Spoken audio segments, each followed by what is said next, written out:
Hello good evening साथियों। तो फिर उसी कड़ी में आज फिर हम नया एक सेट लेके आए हैं।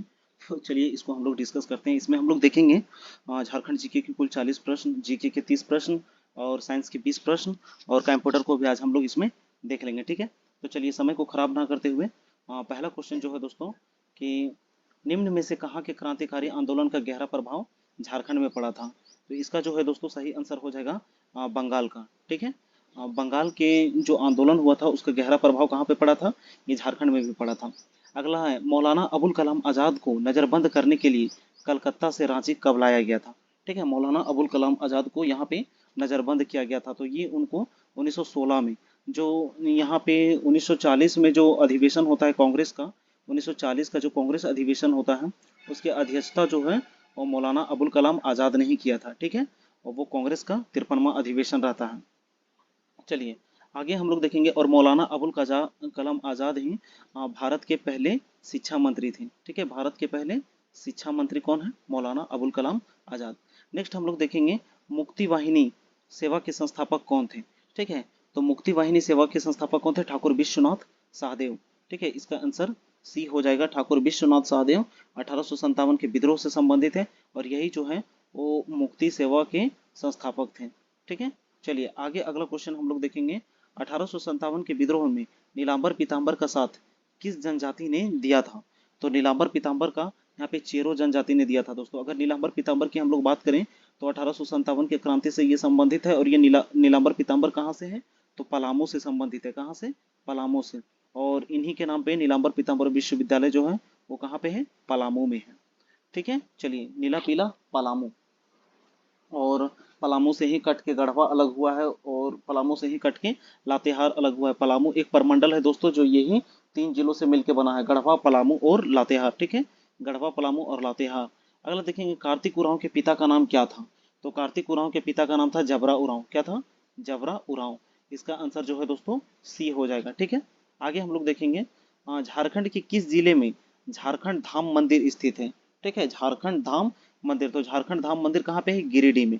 और गिरिडीह की बात करें तो गिरिडीह में ही दोस्तों पारसनाथ है। क्या है, पारसनाथ।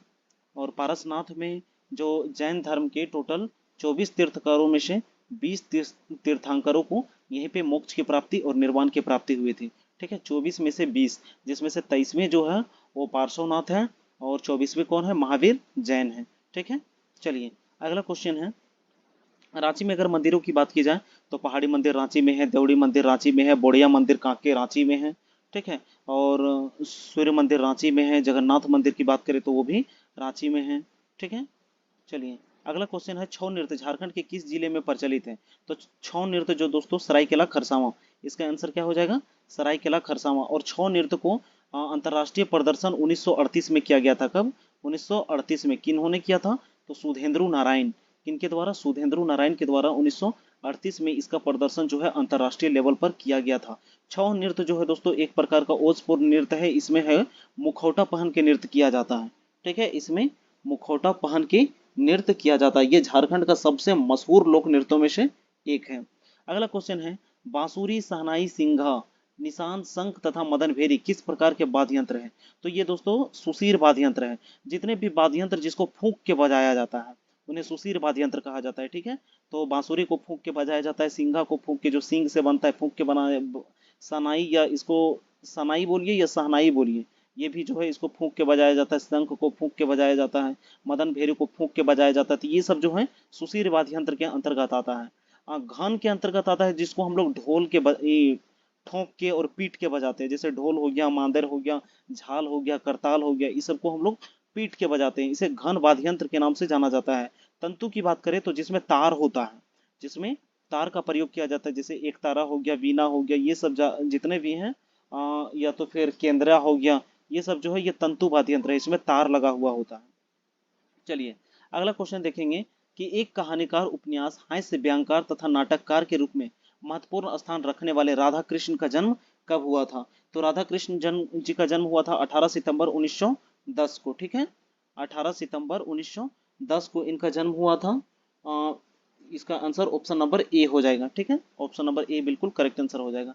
अगला खेरवाल बांसुपुथी की रचना किसने की है। ठीक है, खेरवाल बांसुपुथी तो इसकी रचना जो है दोस्तों इनका जो है मांझी रामदास के द्वारा की गई है। किनके द्वारा? मांझी रामदास टूडू जी के द्वारा किया गया है। साहित्य से हमेशा एक ना एक क्वेश्चन पूछता है दोस्तों, तो झारखंड से जितने भी रिलेटेड साहित्य और बुक की रचनाएं हैं उनको एक बार आप जरूर देख लीजिएगा। ऑप्शन नंबर ए इसका बिल्कुल करेक्ट आंसर हो जाएगा। चलिए अगला क्वेश्चन हम लोग देखेंगे कि राजमहल से होकर गुजरने वाली रेखा क्या कहलाती है? तो कर्क रेखा तो होगा नहीं दोस्तों, ठीक है, कर्क रेखा नहीं होगा क्योंकि ये रांची से होकर गुजरती है। और अगर हम लोग बात करें राजमहल की पहाड़ियों की तो वो साहेबगंज की ओर है, तो कर्क रेखा नहीं होगा। ठीक है, विषुवत रेखा भी नहीं होगा क्योंकि ये बीचों बीच से गुजरती है। और अक्षांश 23.5 भी, ये 23 डिग्री भी नहीं होगा। यानी उपयुक्त में से कोई नहीं इसका आंसर होगा। ठीक है, उपयुक्त में से कोई नहीं। यहाँ से जो रेखा गुजरती है दोस्तों उसको एक हिंज रेखा बोलते हैं। क्या बोलते हैं? हिंज रेखा के नाम से जाना जाता है। ठीक है, उसको हिंज रेखा के नाम से। और वो जो है 25 डिग्री होता है। कितना डिग्री होता है? 25 डिग्री। अगर राजमहल की पहाड़ियों से बात की जाए तो कौन सी 25 डिग्री की रेखा गुजरती है और उसको हिंज रेखा के नाम से जाना जाता है। अगला, राजमहल की पहाड़ियों में प्रमुख जलप्रपात है। तो ये हिरनी जलप्रपात जो है ये है पश्चिमी सिंहभूम, जहां हम रहते हैं इधर हिरनी जलप्रपात ये पाया जाता है। मोतीझरा की बात की जाए तो ये जो है राजमहल की पहाड़ियों में पाया जाता है, मोतीझरा जलप्रपात। रजरप्पा की बात की जाए तो ये मेरा होम टाउन है रामगढ़। ठीक है, रामगढ़ में है रजरप्पा जलप्रपात। यहाँ माँ छिन्नमस्तिका का मंदिर है। ये 51 शक्तिपीठों में से एक है। ठीक है, 51 शक्तिपीठों में से एक है रजरप्पा का मंदिर। आगे हम लोग देखेंगे झारखंड का कौन सा जिला छत्तीसगढ़ को स्पर्श करता है। ठीक है, तो छत्तीसगढ़ को कौन कौन सा छूता है?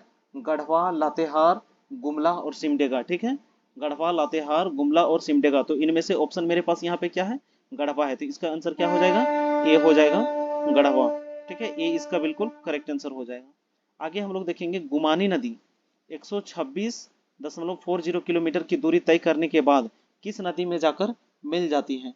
तो गुमानी नदी कहाँ पे मिलती है दोस्तों? गंगा नदी में जाके मिल जाती है। किस में मिलती है? गंगा नदी में जाके मिल जाती है। इसका उद्गम स्थान अगर गुमानी नदी की बात करें तो ये राजमहल की पहाड़ियों से निकलती है। ठीक है, राजमहल की पहाड़ियों से गुमानी नदी निकलती है। इसकी लंबाई 126 किलोमीटर, याद रखिएगा 126.40। अगला, स्वर्ण रेखा की बात की जाए तो ये रांची के पिस्का नगड़ी से निकलती है और ये स्वतंत्र रूप से बंगाल की खाड़ी में जाके गिर जाती है। कहाँ पे गिरती है? बंगाल की खाड़ी में जाके गिर जाती है। दामोदर की बात करें तो दामोदर को ही देव नदी के उपनाम से भी जाना जाता है। क्या कहा जाता है? देव नदी कहा जाता है। सबसे प्रदूषित नदी है ना, सबसे प्रदूषित नदी यही है। सबसे चौड़ी नदी, सबसे लंबी नदी बात की जाए तो यही है। झारखंड में इसकी लंबाई जो है दोस्तों 290 और टोटल बात की जाए तो कितना है? 290 किलोमीटर। टोटल कितना है? 592। ठीक है, 592 टोटल है। चलिए अगला है झारखंड की और इसमें जो है दामोदर में टोटल 8 बांध है। कितने बांध है झारखंड? इसमें टोटल 8 बांध बनाए गए हैं। अगला, झारखंड की कौन सी नदी स्वतंत्र रूप से समुद्र में नहीं गिरती है पूछा है। ठीक है, तो दामोदर नदी नहीं गिरती है। दामोदर नदी स्वतंत्र रूप से नहीं गिरती। ये जो है पश्चिम बंगाल में हुगली नदी में जाके मिल जाती है। किस में जाके मिल जाती है? हुगली नदी में जाके मिल जाती है। और इसमें बाढ़ जो है बंगाल में जाके तबाही मचाती है, इसीलिए इसे बंगाल का शोक भी कहा जाता है। दामोदर को बंगाल का शोक कहा जाता है। ठीक है, चलिए अगला क्वेश्चन है कि निम्नलिखित प्रमुख खनिजों तथा उनसे संबंधित जिलों को ऐसो मिलाना है। ठीक है, उनसे संबंधित जिलों को यहाँ पे मिलाना है। तो इसका आंसर हो जाएगा दोस्तों है ना, पहला का जो है टंगस्टन हजारीबाग में पाया जाता है। टंगस्टन कहाँ पे पाया जाता है? हजारीबाग में पाया जाता है। क्रोमियम की बात करें तो क्रोमियम सिंहभूम में पाया जाता है। क्रोमियम कहाँ पाया जाता है?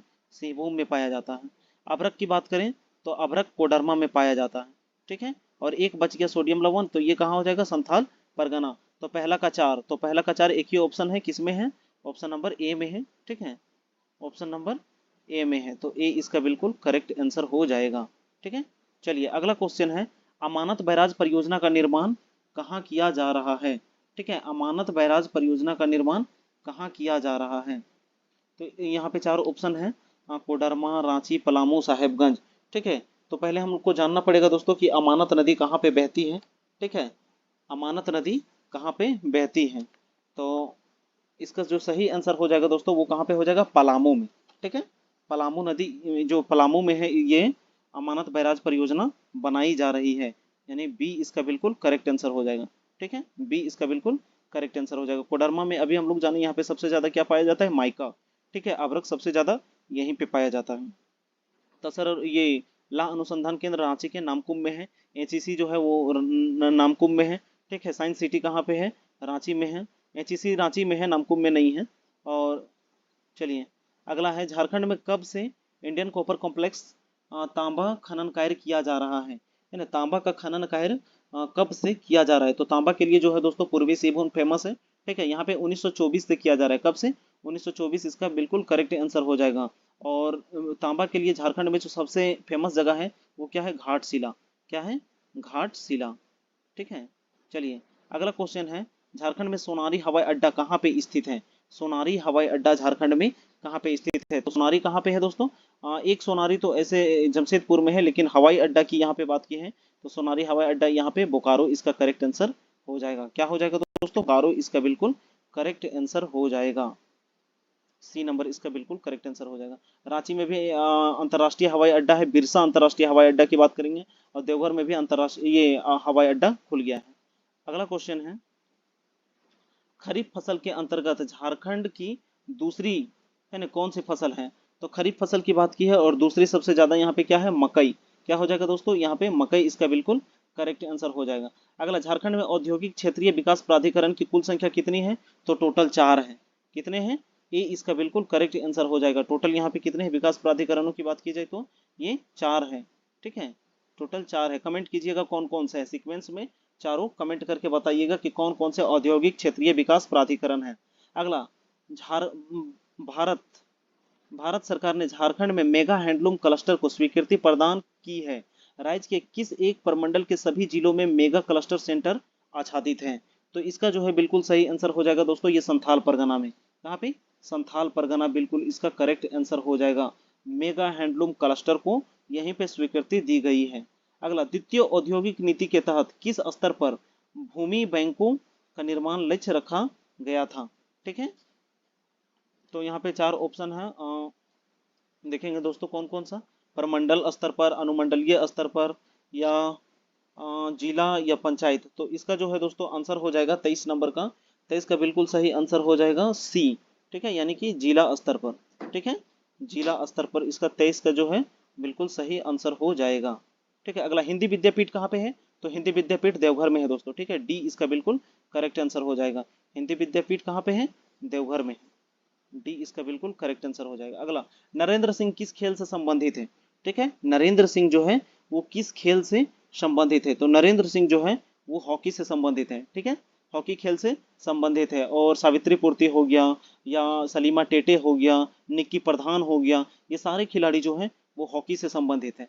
ठीक है, चलिए अगला, शेखर बोस। यहाँ पे 2 लगातार स्पोर्ट्स से क्वेश्चन आ गए हैं दोस्तों। शेखर बोस किस खेल से संबंधित है? तो शेखर बोस जो है वो वॉलीबॉल से संबंधित है। डी इसका बिल्कुल करेक्ट आंसर हो जाएगा। यहाँ पे क्रिकेट है तो क्रिकेट से महेंद्र सिंह धोनी हो गया, ईशान किशन हो गया, एरोन एरोन हो गया, और ये सब जो है क्रिकेट से संबंधित है।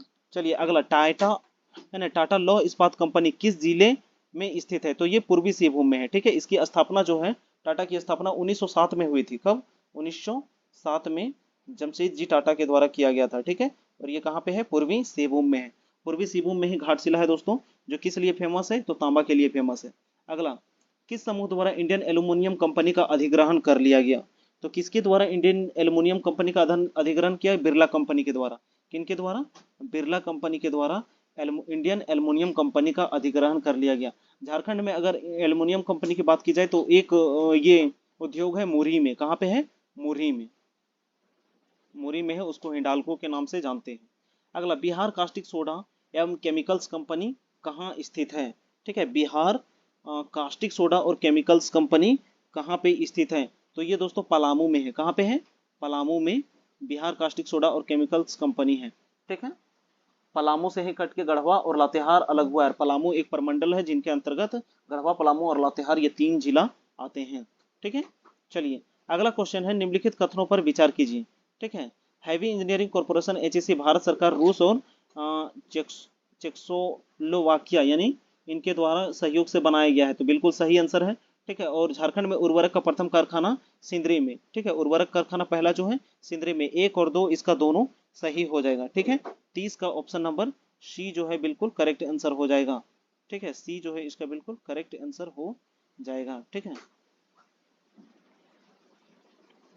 आगे अब हम लोग देखेंगे, नेक्स्ट क्वेश्चन है, नेक्स्ट देखेंगे हम लोग, झारखंड के किस जिले में स्थित गवर्नमेंट प्रशिक्षण दिया जा रहा है। ठीक है, गवर्नमेंट प्रशिक्षण दिया जा रहा है, रांची, बोकारो, दुमका, हजारीबाग। तो कहाँ पे प्रशिक्षण दिया जा रहा है, रांची में। ए इसका बिल्कुल करेक्ट आंसर हो जाएगा। ठीक है, ए इसका बिल्कुल, झारखंड के किस जिले में स्थित गवर्नमेंट प्रशिक्षण दिया जा रहा है, रांची में। अगला, झारखंड अनुसूचित जाति एवं जनजाति, है ना, जनजाति सिविल सेवा प्रोत्साहन हेतु योजना के तहत देय राशि कितनी है, 1 लाख रुपया, 3 लाख रुपया, 5 लाख रुपया, या इनमें से कोई नहीं। तो इसके तहत जो है दोस्तों 1 लाख रुपया जो है प्रोत्साहन राशि दिया जा रहा है। 1 लाख रुपया प्रोत्साहन, किस, क्यों, तो पढ़ने के लिए। ठीक है, किसके लिए, सिविल सेवा में, सिविल सेवा प्रोत्साहन योजना के तहत ये दिया जा रहा है। अगला, झारखंड सरकार के द्वारा राज्य में वृद्धा अवस्था विधवा दिव्यांग पेंशन योजना के तहत प्रति महीना सहायता राशि कितना रुपया दिया जा रहा है। तो प्रति महीना 1,000 रुपया का सहायता राशि पेंशन के रूप में दिया जाता है। 1,000 रुपया जो है झारखंड सरकार के द्वारा वृद्धा अवस्था या विधवा या दिव्यांग है तो उनको पेंशन के रूप में कितना, 1,000 रुपया दिया जा रहा है। अगला है, सुजलाम सुफलाम योजना झारखंड राज्य में संचालित की जा रही है। तो सुजलाम सुफलाम योजना किससे संबंधित है, तो ये सूखे की स्थिति से निपटारा पाने के लिए। ऑप्शन नंबर ए जो है बिल्कुल करेक्ट आंसर हो जाएगा। सूखा की स्थिति से निपटारा पाने के लिए सुजलाम सुफलाम मलयज शीतलाम सस्य श्यामलम मातरम वंदे वंदे मातरम। ठीक है ना, तो ये जो है ऑप्शन नंबर ए जो है इसका बिल्कुल करेक्ट आंसर हो जाएगा। आगे हम लोग देखेंगे, केंद्र सरकार द्वारा प्रतिवर्ष कब अंत्योदय दिवस मनाया जाता है। ठीक है, तो ये 25 सितंबर को मनाया जाता है। ठीक है, डी नंबर इसका बिल्कुल करेक्ट आंसर हो जाएगा दोस्तों, 25 सितंबर को मनाया जाता है। ठीक है, 25 सितंबर को जो है अंत्योदय दिवस, और अंत्योदय दिवस के तहत जो है अनाज गरीबों को बांटा दिया, मतलब बांटा जाता है, जो अंत्योदय योजना है उसके तहत। अगला, झारखंड कौन सा योजना विश्व बैंक IAAD द्वारा सहायता प्राप्त परियोजना है। तो मार्जिन मनी योजना, सौ शक्ति परियोजना, किशोर शक्ति, या अन्नपूर्णा योजना। तो इसका जो है बिल्कुल करेक्ट आंसर हो जाएगा दोस्तों, वो सौ शक्ति योजना। ठीक है, ऑप्शन नंबर बी जो है इसका बिल्कुल करेक्ट आंसर हो जाएगा। ठीक है, ऑप्शन नंबर बी इसका बिल्कुल करेक्ट आंसर हो जाएगा, सौ शक्ति योजना। मुख्यमंत्री दाल भात योजना की शुरुआत कब से की गई है। मुख्यमंत्री दाल भात योजना की शुरुआत 2011 से की गई है। इसमें 5 रुपया में है जो है कि दोस्तों दाल भात खिलाया जाता है, 5 रुपया में। ठीक है, मुख्यमंत्री दाल भात योजना कब से, 2011 से। अब कमेंट कीजिएगा 2011 में झारखंड में किसकी सरकार थी। ठीक है, 2011 में झारखंड में किसकी सरकार थी। अगला, निम्नलिखित में से दलमा अभ्यारण्य, निम्नलिखित में से दलमा अभ्यारण्य झारखंड के किस जिले में है। तो दलमा जो है दोस्तों वो पूर्वी सिंहभूम में है। ठीक है, दलमा कहाँ पे है, पूर्वी सिंहभूम में है। ये किसके लिए फेमस है, तो हाथियों के लिए फेमस है। ठीक है, दलमा जो है वो हाथियों के लिए फेमस है। बी जो है इसका बिल्कुल करेक्ट आंसर हो जाएगा। आगे, झारखंड के किस अभ्यारण्य में भेड़िया पाया जाता है। तो महुआ टांड अभ्यारण्य जो लातेहार में है, महुआ टांड अभ्यारण्य जो है इसमें भेड़िया पाया जाता है। ठीक है, ये भेड़ियों के लिए फेमस है। ठीक है, दलमा की बात करें तो दलमा हाथियों के लिए फेमस है दोस्तों, ये पूर्वी सिंहभूम में है। अब पालकोट की बात की जाए तो पालकोट कहाँ पे है, ये गुमला में है। ठीक है, चलिए अगला देखेंगे, वन स्थिति रिपोर्ट 2019 के अनुसार झारखंड के कितने जिले प्रतिशत भूभाग पर अति सघन वन है। ठीक है, अति सघन मतलब बहुत घना जंगल है, तो वो कितना है दोस्तों, 3.27%। ऑप्शन नंबर ए जो है इसका बिल्कुल करेक्ट आंसर हो जाएगा। तो इस तरह हम लोग 40 झारखंड के क्वेश्चन हम लोग यहाँ पे डिस्कस किए। ठीक है, अब हम लोग जीके जीएस के क्वेश्चन हम लोग यहाँ पे 30 क्वेश्चनों का हम लोग यहाँ डिस्कस करेंगे। ठीक है, पहला क्वेश्चन यहाँ पे है दोस्तों कि मौर्य काल में प्रचलित संस्था एवं संचार निम्नलिखित में से किससे संबंधित है। तो मौर्य काल की बात की है, मौर्य काल के संस्थापक की अगर हम लोग बात करें मौर्य वंश के, तो चंद्रगुप्त मौर्य हो जाएंगे, उनके बाद बिंदुसार, उसके बाद सम्राट अशोक। तो इस समय जो है संस्था और संचार की बात की है, तो इसका जो है बिल्कुल करेक्ट आंसर क्या हो जाएगा दोस्तों, वो हो जाएगा गुप्तचर व्यवस्था। ठीक है, किसकी, गुप्तचर व्यवस्था जो है वो बहुत ज्यादा उस समय प्रचलित थी। ठीक है, किसके समय में, तो मौर्य काल में। अगला, केंद्रीय एवं स्थानीय शासन के मध्य होने वाले समाचार पत्र से अरबी व्यापारी सुलेमान ने किस राज्य को रुहमा कहा था। ठीक है, किस राज्य को रुहमा, तो पाल, प्रतिहार, राष्ट्रकूट, या चोल। तो इसका आंसर जो है दोस्तों बिल्कुल करेक्ट आंसर इसका हो जाएगा, वो होगा पाल। ठीक है, इसका सही आंसर क्या हो जाएगा, पाल को। अगला, अलाउद्दीन की सेना ने जब गुजरात पर आक्रमण किया उस समय कहाँ का समय कहाँ का शासक कौन था। अच्छा, यहाँ का शासक कौन था होगा, यहाँ पे गलती लिखा गया है दोस्तों, यहाँ का शासक कौन था। ठीक है, तो राजा रतन सिंह, राजा जयकरण, राजा हमीरदेव या राजा रामचंद्र। ठीक है, तो इसका जो है बिल्कुल करेक्ट आंसर हो जाएगा दोस्तों राजा रायकरण। ठीक है, कौन हो जाएंगे? राजा रायकरण। बी नंबर जो है इसका बिल्कुल करेक्ट आंसर हो जाएगा। किनके समय में? अलाउद्दीन की सेना ने जब गुजरात पर आक्रमण किया उस समय। अगला, किस आयोग समिति ने धन के निर्गमन के मुद्दे पर दादा भाई नारोजी से प्रश्न किया था? ठीक है, दादा भाई नारोजी ने ही सबसे पहले जो है दोस्तों वो प्रति व्यक्ति आय का आंकड़ा जो है सबसे पहले इन्होंने ही लगाया था। तो इनके ऊपर जो है सवाल किया था, वो है वेल्वी समिति। कौन सी समिति? वेल्वी समिति के द्वारा जो है लगाया गया था। और दादा भाई नारोजी को है दोस्तों, दादा भाई नारोजी को वयोवृद्ध नेता कहा जाता है। क्या कहा जाता है? वयोवृद्ध नेता कहा जाता है। ठीक है, और ये जो है कि कांग्रेस के अध्यक्ष भी रह चुके हैं। ठीक है, अधिवेशन के अध्यक्षता भी कर चुके हैं। अगला, विधवा पुनर्विवाह के समर्थन में सबसे पहले व्योमेश चंद्र बनर्जी किए थे, उसके बाद दादा भाई नारोजी ही किए थे 1886 में। अगला, विधवा पुनर्विवाह के समर्थन में 1878 में निम्नलिखित में से किसने राजमुंद्री सोशल रिफॉर्म एसोसिएशन की स्थापना की है? तो क्वेश्चन नंबर 45 इसका बिल्कुल करेक्ट आंसर हो जाएगा वीर सालिंगम पंतुलु। ऑप्शन नंबर डी जो है इसका बिल्कुल करेक्ट आंसर हो जाएगा वीर सालिंगम पंतुलु के द्वारा जो है इस एसोसिएशन की स्थापना की गई थी। इंडियन सिविल सर्विस की परीक्षा में उत्तीर्ण होने वाले पहले भारतीय कौन थे? तो सत्येंद्र नाथ टैगोर। कौन थे? सत्येंद्र नाथ टैगोर। यहाँ पे ठाकुर लिखा हुआ है दोस्तों, रविन्द्रनाथ जैसे टैगोर रविन्द्रनाथ ठाकुर लिखा था उसी तरह उन्हीं के ये भाई थे, सत्येंद्र नाथ ठाकुर। यही जो है सबसे पहले सिविल सेवा जो है इंडियन सिविल सर्विस की परीक्षा को उत्तीर्ण किए थे। अगला, केंद्र एवं राज्यों के बीच है ना वित्तीय विवादों के निपटारा हेतु मुख्य एजेंसी कौन सी है? ठीक है, तो वित्त के बारे में यहाँ ये करना है तो उसके लिए जो है दोस्तों वित्त मंत्री कौन हो जाएगा? वित्त मंत्री जो है वो निपटारा करती है। अगला, भारतीय संविधान के अनुच्छेद 28 का संबंध किस अनुच्छेद से है? तो 28 में क्या है दोस्तों? 28 में हो जाएगा धार्मिक स्वतंत्रता का अधिकार। क्या हो जाएगा? धार्मिक स्वतंत्रता का अधिकार। अगर समानता की बात की जाए तो वो कितना है दोस्तों? 14 से लेके 18 तक। 14 से लेके 18 तक कौन सा है? समानता का अधिकार। अगला है संपत्ति का अधिकार। दोस्तों ये मौलिक अधिकार से हटा दिया गया है। ठीक है, संपत्ति के अधिकार को मौलिक अधिकार से हटा दिया गया है। अगला, विधानसभा में किस दल के निर्वाचित सदस्यों के दल बदल पर निम्नलिखित में से किसने प्रतिबंध लगाया था? तो दोस्तों इसके ऊपर प्रतिबंध लगाया था जो है किस संविधान संशोधन के तहत? तो 52वां संविधान संशोधन के तहत दोस्तों दल बदल कानून जो है और इसके ऊपर जो है प्रतिबंध लगाया गया था। ठीक है, ऑप्शन नंबर ए जो है इसका बिल्कुल करेक्ट आंसर हो जाएगा। ठीक है, 52वां संविधान संशोधन दल बदल कानून, ये अनुसूची 10 में है। ठीक है, अनुसूची कितना में है? 10 में है। अगला, निम्नलिखित में से भारत का राष्ट्रपति किसकी नियुक्ति नहीं करता है? तो उपराष्ट्रपति का नहीं करता है दोस्तों। उपराष्ट्रपति जो है इनका निर्वाचन जो है उपराष्ट्रपति इसका आंसर होना चाहिए। ठीक है, उपराष्ट्रपति का जो है ये नियुक्ति नहीं करते हैं, जबकि प्रधानमंत्री का करते हैं, मुख्य निर्वाचन आयुक्त का करते हैं और राज्यपालों की भी नियुक्ति कौन है? राष्ट्रपति के द्वारा किया जाता है। आगे हम लोग देखेंगे कि सर्वप्रथम संसदात्मक सरकार किस देश में आरंभ की गई थी? तो ये जो है दोस्तों ये भारत के संविधान में भी लिया गया है। कहाँ से? ग्रेट ब्रिटेन से। कहाँ से? ब्रिटेन, जिसको हम लोग इंग्लैंड के नाम से जानते हैं। ठीक है, अगला, एक ऐसे क्षेत्र में जहां वार्षिक वर्षा 200 सेंटीमीटर से अधिक होती है और ढलाव पहाड़ी स्थल है जिसमें कौन सी खेती होती है? तो ऐसे जगहों पे दोस्तों चाय और कॉफी की खेती होती है। किसकी खेती होती है? चाय और कॉफी की खेती होती है। अगर कपास की बात की जाए तो कपास की खेती काली मिट्टी में सबसे ज्यादा होती है। किसमें? काली कपास की मिट्टी, काली मिट्टी में सबसे ज्यादा कपास की खेती होती है।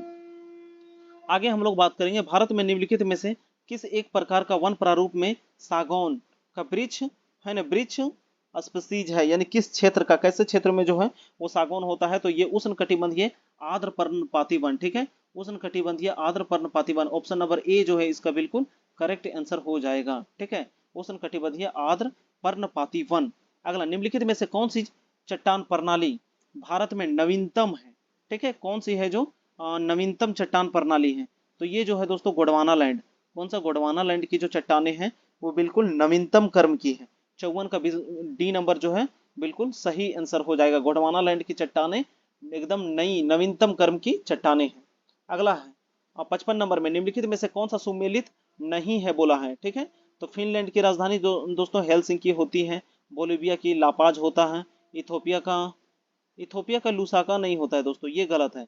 और यूक्रेन का कीव जो है यूक्रेन का यूक्रेन का क्यू जो है होता है, ठीक है, यूक्रेन का क्यू होता है, यानी इसका आंसर जो है सी हो जाएगा, ठीक है, इसका आंसर सी हो जाएगा। अगला, सर्वाधिक तटीय अपर्दन, अपर्दन मतलब होता है दोस्तों मिट्टी का कटना, ठीक है, मिट्टी के कटाव को ही मृदा अपर्दन बोलते हैं, ठीक है।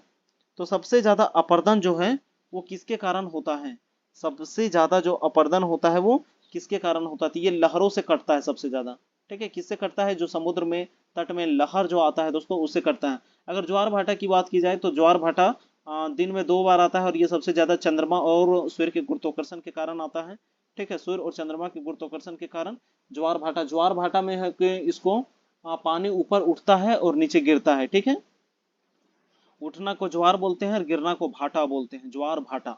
अगला, सकल घरेलू उत्पाद और सकल राष्ट्रीय उत्पाद में क्या अंतर है, ठीक है, सकल घरेलू उत्पाद और जो है ग्रोस नेशनल है ना राष्ट्रीय उत्पाद जो है इसमें क्या अंतर पूछा है, ठीक है, तो इसमें जो है दोस्तों विदेश से प्राप्त शुद्ध आय का अंतर होता है, ठीक है, विदेश से प्राप्त शुद्ध आय का अंतर होता है। सकल घरेलू उत्पाद है ना जीडीपी ग्रोस डोमेस्टिक प्रोडक्ट है ना, और जीएनपी ग्रोस नेशनल प्रोडक्ट है ना राष्ट्रीय उत्पाद, इसमें अंतर जो होता है वो विदेश से प्राप्त शुद्ध आय का अंतर होता है। अगला, वर्ष के अधिकांश हिस्से में बेरोजगार रहने वाले व्यक्तियों की संख्या को कहा जाता है, क्या कहा जाता है, जो सबसे अधिक बेरोजगार रहते हैं उनको सामान्य स्थिति की बेरोजगारी, कैसी बेरोजगारी, सामान्य स्थिति की बेरोजगारी कही जाती है। ऑप्शन नंबर ए जो है इसका बिल्कुल करेक्ट आंसर हो जाएगा, ठीक है। अगला, निम्नलिखित में से किसे जीवी नर्लिकर है ना नार्लिकर के अनुसार सभी है ना अभी तक विज्ञान नहीं माना जाता है, तो ज्योतिष, खगोल, ब्रह्मांड या नैनो प्रौद्योगिकी,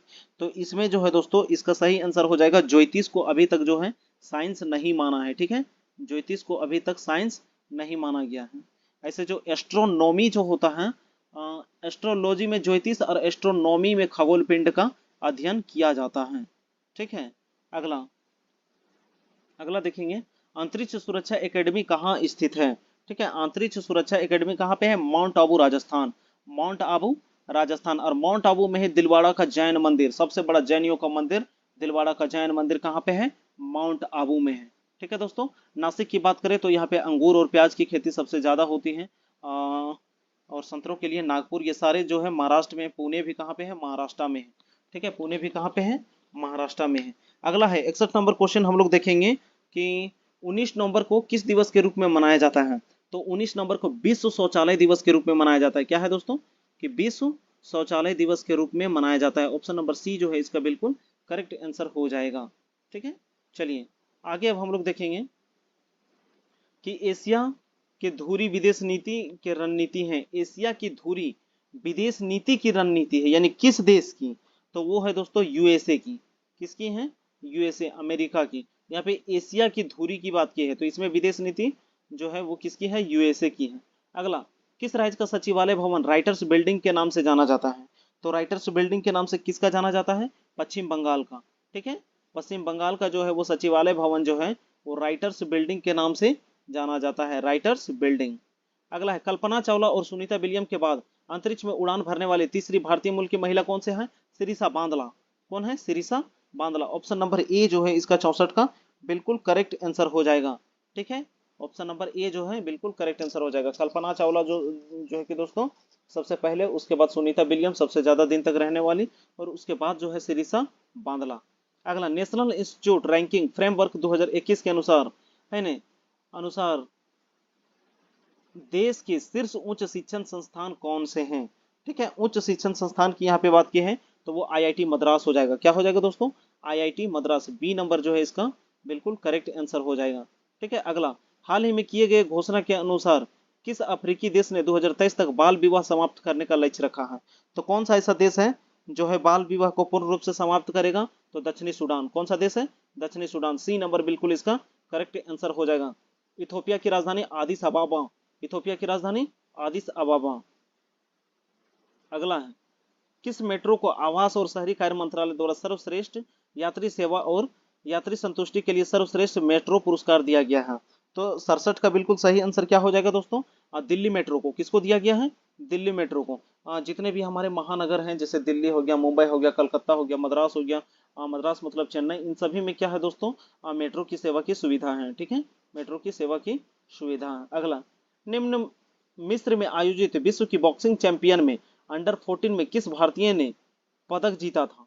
ठीक है, यहाँ पे कौन सा पदक जीता है वो क्लियर नहीं किया है दोस्तों, यहाँ सिर्फ बोला है पदक जीता था।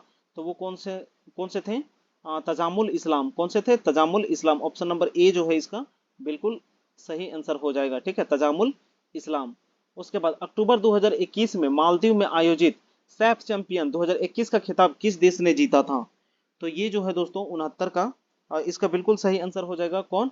भारत देश जीता था। कौन? सैफ कप जो है 2021 का कौन जीता था? ये कहाँ पे हुआ था? मालदीव में, और ये भारत जीता था। अगला, नीति आयोग द्वारा जारी सतत विकास लक्ष्य सूचकांक 2020-21 की रिपोर्ट में प्रथम स्थान कौन सा राज्य का है? तो नीति आयोग द्वारा जो है इसमें जो है केरल, कौन सा? केरल इसमें टॉप पर है। अब ये जो है दोस्तों जीके के टोटल क्वेश्चन खत्म हो गए हैं। अब हम लोग साइंस के क्वेश्चन फटाफट यहाँ पे डिस्कस कर लेते हैं। पहला, सर्किट में बिजली के प्रवाह का पता लगाने हेतु हम लोग किसका यूज करते हैं? तो गैल्वेनोमीटर का प्रयोग करते हैं। अगर ए मीटर रहता तो वो भी बिल्कुल सही हो जाता दोस्तों। बैरोमीटर का प्रयोग हम लोग दाब मापने के लिए किया करते हैं। एनीमोमीटर के प्रयोग हम लोग हवा की शक्ति तथा गति को मापने के लिए, जबकि लैक्टोमीटर का प्रयोग दूध की शुद्धता को मापने के लिए करते हैं। ठीक है, दूध की शुद्धता को मापने के लिए हम लोग किसका प्रयोग करते हैं? लैक्टोमीटर का। निम्नलिखित में से कौन सा कथन न्यूटन गति के तीसरे नियम के लिए सही है? ठीक है, न्यूटन गति का तीसरा नियम कहता है क्रिया के विपरीत प्रतिक्रिया। ठीक है, क्रिया के विपरीत प्रतिक्रिया। तो बल अलग अलग निकाय पर विपरीत दिशा में लागू होता है। सी नंबर बिल्कुल इसका करेक्ट आंसर हो जाएगा। बल जो अलग अलग निकाय पर विपरीत दिशा में लगता है। ठीक है, क्रिया के विपरीत प्रतिक्रिया, यही है न्यूटन का तीसरा नियम। पहला नियम कहता है कि जब तक किसी वस्तु पर बाह्य बल नहीं लगता है, अगर वो गति में है तो गति में ही रहेगा, और विश्राम में है तो विश्राम में ही रहेगा। अगला, इनमें से कौन सा एक रासायनिक प्रतिक्रिया नहीं है बोला है? तो गुरुत्वाकर्षण जो है दोस्तों ये रासायनिक प्रतिक्रिया नहीं है। 73 का ऑप्शन नंबर सी जो है बिल्कुल करेक्ट आंसर हो जाएगा। अब घटन में किसी चीज का टूटना, ऑक्सीकरण जो होता है दोस्तों, ऑक्सीकरण, अवकरण और हाइड्रोलाइसिस, ये सब जो है इसमें रासायनिक प्रक्रिया होती है। ठीक है, गुरुत्वाकर्षण में नहीं होती है। अगला, केल्विन पैमाना। ठीक है, केल्विन पैमाने पर के लिए ताप को सेल्सियस में बदलने के लिए आपको क्या करना पड़ता है? तो केल्विन जो होता है दोस्तों अधिक डिजिट में होता है और डिग्री सेल्सियस कम होता है।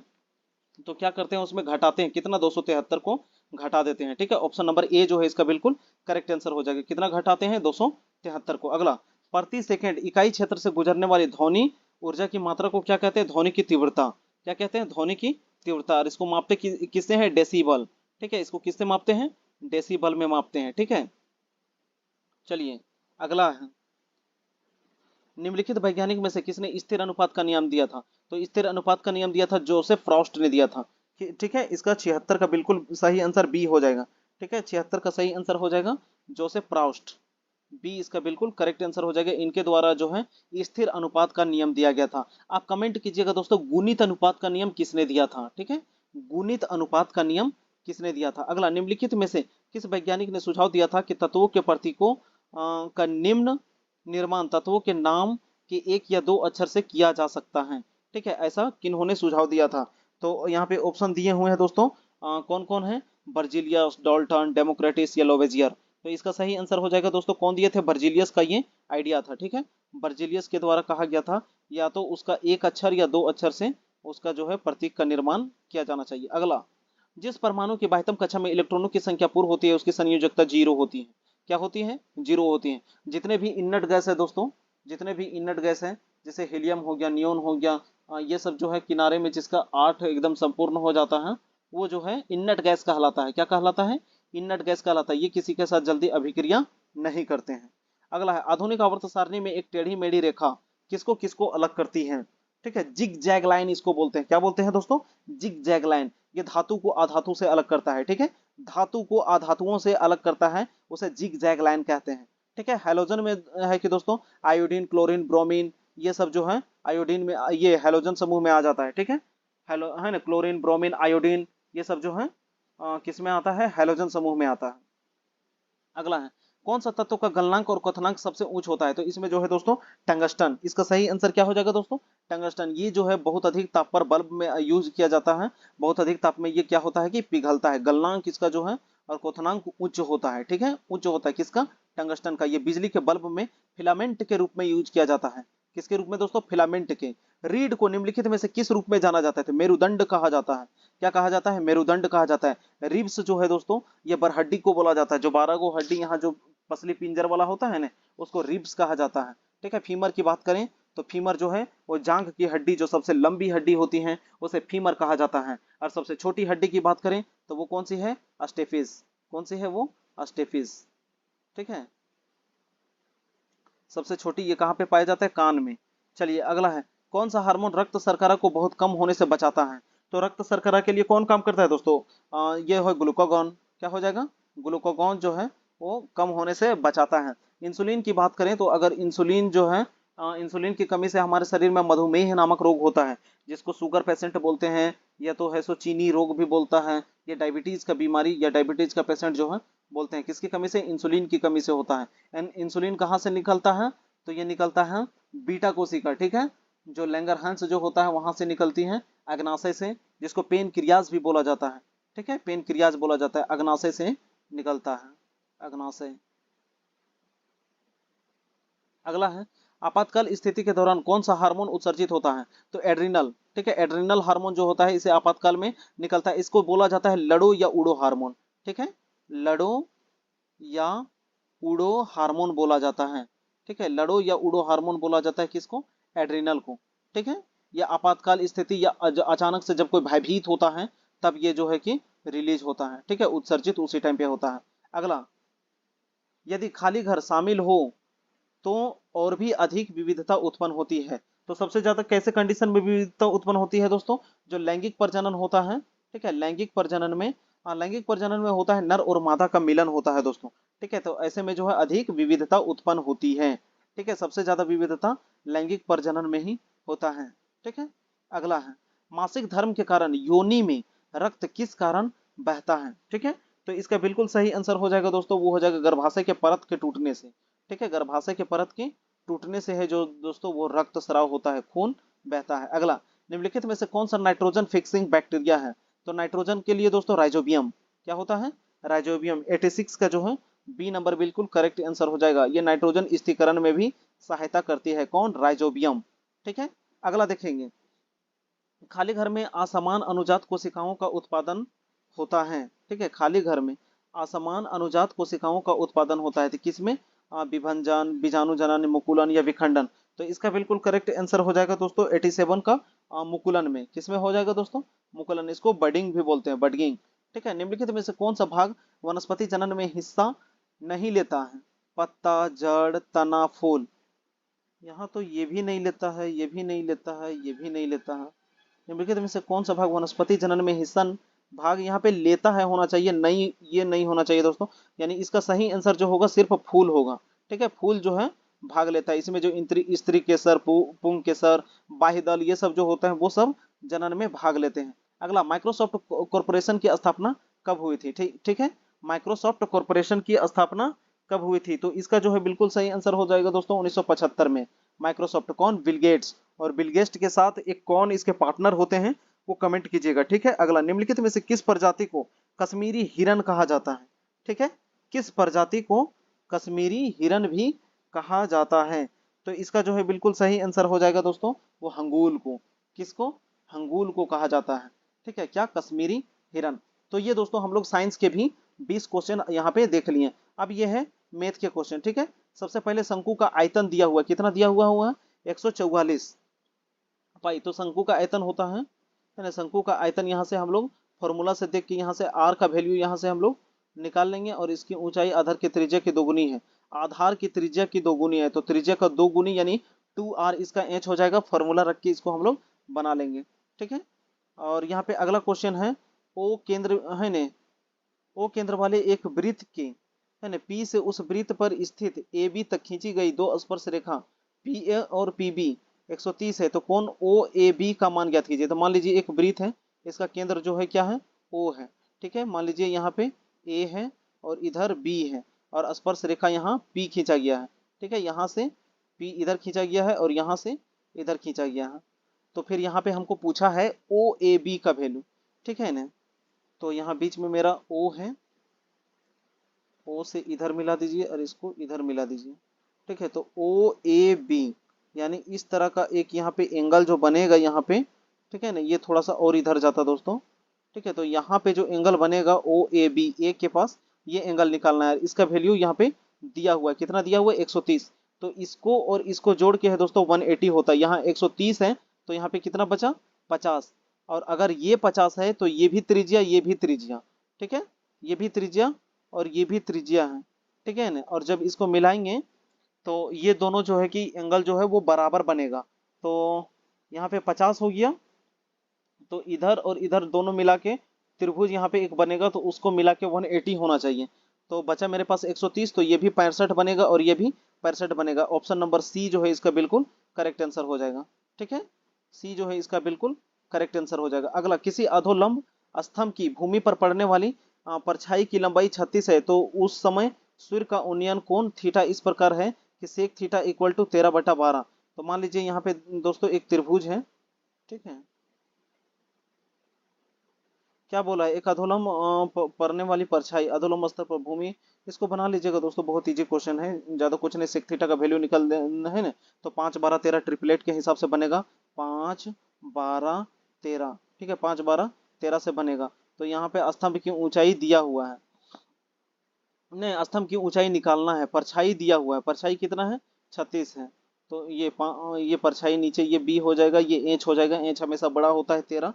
तो 12 तिया 36 दिया, वो 5 तिया 15, इसका बिल्कुल करेक्ट आंसर हो जाएगा, ठीक है। बी नंबर इसका बिल्कुल करेक्ट आंसर हो जाएगा, ठीक है। यहाँ पे बोला है यदि साधारण ब्याज की वार्षिक दर 11% से बढ़ के 17.17% हो गया, यानी 11 से 17.5 कितना बढ़ा, यानी कि 6.5 यानी 6.5, 6.5 बढ़ने से उसका जो है राशि 1071.2, यहाँ पे लिखेंगे दोस्तों 1071.2 इतना बढ़ता है।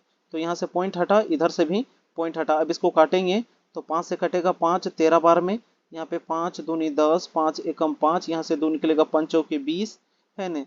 और यहाँ पे आएगा 5 पंचों के 20 21 था, 5 दूनी 10, फिर पंचों के 20, फिर ये कटेगा 13 से, 13 एकम 13, यहाँ से आएगा 13 छक 78, तो यहाँ 8 आएगा, फिर 13 छक 78, इस तरह से कटेगा दोस्तों। फिर उसको ये कर देंगे 10%, ये भी निकल जाएगा। इजी क्वेश्चन है, ज़्यादा दिक्कत नहीं होगा। अब हम लोग वीडियो को यहीं रखेंगे दोस्तों, 42 मिनट्स तक का हो गया। अगर आपने यहाँ तक देखा है तो इसे एक लाइक जरूर कर दीजिएगा दोस्तों, ठीक है, ताकि हमको मोटिवेशन मिलेगा आगे और भी लाने के लिए। यहाँ पे देखिए रीजनिंग का बहुत ही ये इजी क्वेश्चन है दोस्तों। इधर का 4 गो है, इधर 4 में पलट के लिखा है, देखिए WIRE को WIRE इधर से लिख दिया है, ठीक है, LES को इधर से लिख दिया है। तो उसी तरह इसको भी लिख देना ETON।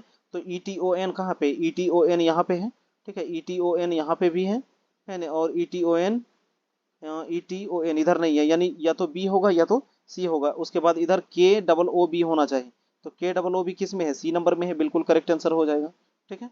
ये एक क्वेश्चन इधर दिया हुआ है, ये फिगर वाला है, इसका 1 2 3 4 यही इसका आंसर हो जाएगा दोस्तों। देखिए इसमें 2 लाइन, इसमें भी 2 लाइन, इसमें भी 2 लाइन, यानी पहला दूसरा तीसरा में देखिए 2 लाइन 2 लाइन 2 लाइन, यानी 1 2 3 1 2 3 इसमें भी है ना। उसके बाद इसमें 3 लाइन 3 लाइन 3 लाइन, उसके बाद इसमें 4 लाइन 4 लाइन 4 लाइन।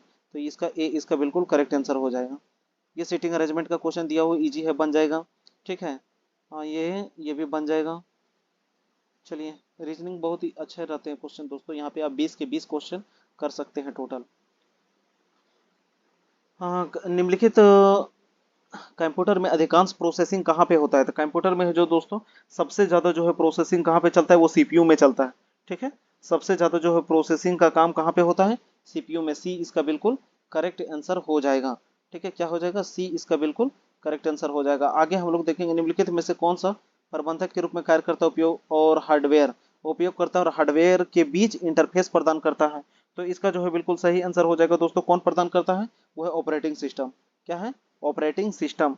आगे हम लोग देखेंगे यूनिक्स एक ऑपरेटिंग सिस्टम है दोस्तों। ये किस प्रकार का ऑपरेटिंग सिस्टम है, तो ये मल्टीटास्किंग ऑपरेटिंग सिस्टम है। कैसा है, मल्टीटास्किंग ऑपरेटिंग सिस्टम। 134 में हम लोग देखेंगे दोस्तों, क्या बोला है कि कितनी बिट्स 1 बाइट के बराबर होते थे, ये 8 इसका आंसर हो जाएगा दोस्तों, ठीक है। 4 को एक निब्बल बोला जाता है, ठीक है। 8 जो है बिट्स बराबर 1 बाइट होता है, ठीक है। उसके बाद डेटा कम्युनिकेशन के लिए निम्नलिखित का संचय सेट ऑफ रूल्स कहलाता है। तो 135 इसका बिल्कुल करेक्ट आंसर क्या हो जाएगा दोस्तों, वो हो जाएगा प्रोटोकॉल। क्या हो जाएगा, प्रोटोकॉल कहलाता है।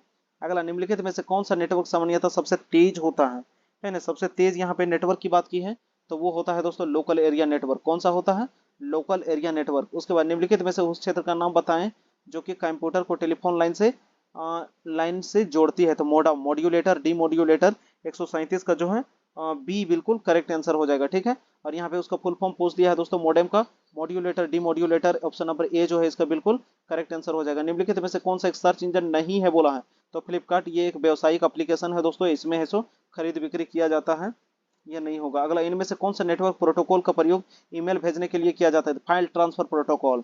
क्या होगा दोस्तों, नहीं सॉरी सॉरी सॉरी, SMTP होगा इसका आंसर, SMTP।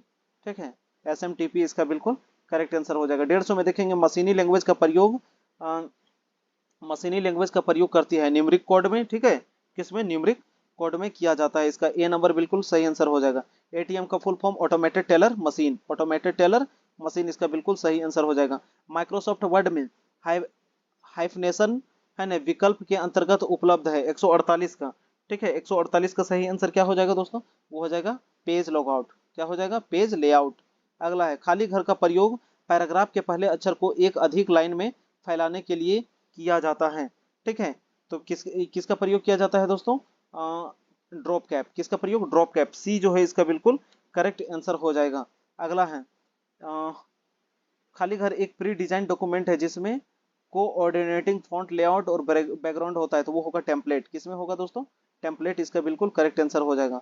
अगला, एक विंडोज कीबोर्ड पर कौन सा बटन चल रहे प्रोग्राम की सहायता को खोलने के लिए यूज किया जाता है। ठीक है, तो F1, F2, F10 या F11। 145 का बिल्कुल सही आंसर क्या हो जाएगा दोस्तों, F1। ठीक है, ये जो है फंक्शनल की है, F1 से लेके F12 तक होता है, फंक्शनल कीज बोला जाता है। ठीक है, न्यूमेरिक बोला जाता है 1 से लेके 0 से लेके 9 तक। ठीक है, अगला, किस तरह की प्रक्रम छोटी फाइल बनाता है जिससे कि इंटरनेट पर स्थानांतरण तीव्र हो जाती है। तो सबसे ज्यादा तीव्र किसमें होता है दोस्तों, कॉम्प्रेशन। किसमें, कॉम्प्रेशन। ए जो है इसका बिल्कुल करेक्ट आंसर हो जाएगा। माइक्रोसॉफ्ट 10 को किस वर्ष आरंभ किया गया था, माइक्रोसॉफ्ट 10 को कब लॉन्च किया गया था, तो 2015 में। कब माइक्रोसॉफ्ट 10 को कब लॉन्च किया गया था, 2015 में। HTML में नोसैड है ना, नोसैड प्रतीक है ना किसको दर्शाता है, तो ये जो है दोस्तों रेखा को गहरे धूसर रंग को प्रदर्शित करता है, रेखा को गहरे धूसर रंग में प्रदर्शित करता है। ठीक है, अगला है, यह वायरस प्रायः फ्लॉपी डिस्क ड्राइव में रह गए फाइल डिस्क से आता है। ठीक है, 141 को क्या आंसर हो जाएगा दोस्तों, है ना बूट सेक्टर वायरस। ठीक है, बूट सेक्टर वायरस, यानी कि 141 नंबर इसका बिल्कुल करेक्ट आंसर हो जाएगा। तो वीडियो को आपने यहाँ तक देखा दोस्तों, मैंने कंप्यूटर भी करा दिया, लगभग 50 मिनट का वीडियो हो गया। ठीक है, अगर यहाँ तक आपने देखा तो एक लाइक तो जो दोस्तों बनता है, और इसे जरूरतमंद इंसान तक भेज दीजिएगा, ताकि दोस्तों कुछ हो ना हो तो कम से कम व्हाट्सएप या स्टेटस में ही जरूर लगा दीजिएगा, ताकि ज़्यादा से ज़्यादा लोग इसे देख पाएँ और अधिक से अधिक लोगों का इसमें हेल्पफुल हो जाए। ठीक है, चलिए धन्यवाद, आप अपना ख्याल रखिएगा, जय हिंद।